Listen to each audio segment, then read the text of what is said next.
But even the thicker clouds that are out there right now can cause a few sprinkles. Just nothing of any major consequence, especially from areas of spotty rain that we're moving in from the Swanee Valley. So that's where we're seeing at least a little opportunity for a few light raindrops. However, vast moisture across the central Gulf region, soaking rain, and that's not even directly connected to Francine. Its circulation is still kind of detached from all that deep tropical moisture that's been lingering along that front.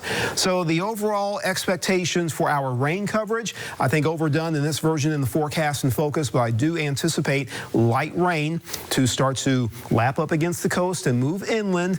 It's going to be in a weaker phase compared to what it is now over offshore Appalachia Bay. But nonetheless, I think that'll be one source of rain for the morning. We can still get maybe a little peak of sunshine or two, just modest warming that can help to fire off a little bit more in the way of scattered to maybe numerous showers and storms.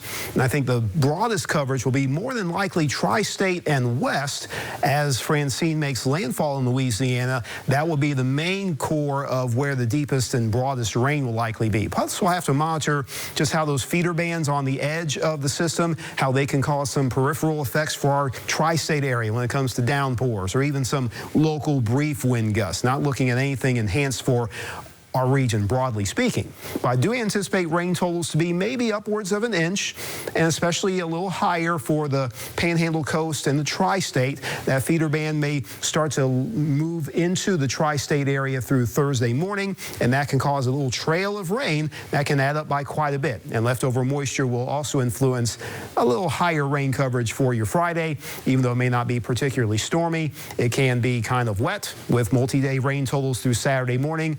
On average, about 1 to 2, maybe 3 inches at its highest. So overall, Francine is not going to give us a huge amount of grief, but it can give us some decent rain if you're looking for more of that rain.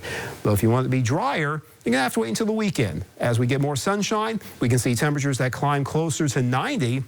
But a little drier patch will allow the rain coverage to be reduced for early next week through midweek.